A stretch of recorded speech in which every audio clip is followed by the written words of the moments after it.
Ravi Prakash Siliconandhra hospital Kuchipudi super speciality వైద్య సేవలు పూర్తిగా ఉచితం.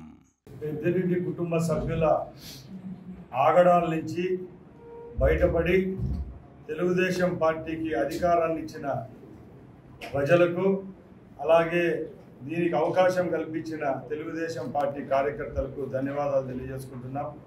ముఖ్యంగా చిత్తూరు జిల్లా అయితేనేం, అన్నమయ్య జిల్లా అయితేనేం, తిరుపతి జిల్లా అయితేనేం, ఈ 3 జిల్లాల్లో గత 5 సంవత్సరాలు తెలుగుదేశం పార్టీ క్యాడర్ అయితేనేం, తెలుగుదేశం పార్టీ సానుభూతి పరులైతేనేం, ప్రజలైతేనేం ఎన్నో కష్టాలు పడ్డారు.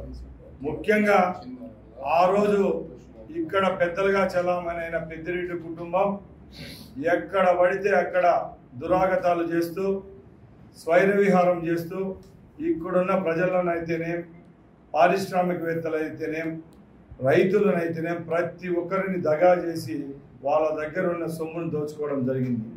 ఈ 2 నెలల నుంచి ప్రజలు సంతోషంగా గడుపుతున్నారంటే ఆ కుటుంబాన్ని పక్కన పెట్టడం ఒకటైతే, రెండోది తెలుగుదేశం పార్టీ ప్రభుత్వం ఏర్పాటైంది.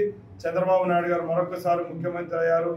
మేమేవైతే కోల్పోయామో అవన్నీ మాకు దక్కే విధంగా ఆయన చర్యలు తీసుకుంటారని మనోనిబ్బరంతో ఈరోజు ప్రజలంతా ఉన్నారంటే మాకు చాలా గర్వంగా ఉంది. ఎందుకంటే చిత్తూరు అయితేనేం, మదనపల్లి అయితేనేం, పొంగునూరు అయితేనేం ఎక్కడ పర్యటిస్తున్నా ఆ కుటుంబాల వల్ల బలైన కుటుంబాలు ఎన్నో మా దగ్గరికి వస్తున్నాయి. అయ్యా, మేము 5 సంవత్సరాలు నరకం అనిపించాం, మా దగ్గర నుంచి భూములు లాక్కున్నారు, సరైన కాంపెన్సేషన్ మాకు ఇవ్వలేదు, మా దగ్గర నుంచి మైన్స్ లాక్కున్నారు, అలాగే మా భూముల్లో ఎక్కడైతే మేము వ్యవసాయం చేసుకుంటూ ఉన్నామో తరతరాలుగా అలాంటి భూములు కూడా ఆన్లైన్లో వాళ్ళ అనుయాయులు వాళ్ళ పేర్లతో ఎక్కించుకోవడం జరిగిందని చెప్తా ఉంటే మాకే గుండె తరుక్కొని పోతుంది. మేమైతే తెలుగుదేశం పార్టీ తరఫున, ప్రభుత్వం తరఫున ఒకటే హామీ ఇస్తున్నాం. ఇక్కడ ప్రభుత్వం ఏర్పాటు చేసింది నారా చంద్రబాబు నాయుడు గారు. తప్పకుండా ఎవరికైతే అన్యాయం జరిగిందో ఈ 5 సంవత్సరాల్లో ఓటీతో సహా రాబట్టేదానికి మేము సిద్ధంగా ఉన్నామని తెలియజేసుకుంటున్నాం. అలాగే ఈరోజు పెద్దిరెడ్డి కుటుంబానికి నేను సవాల్ విసురుతున్నా.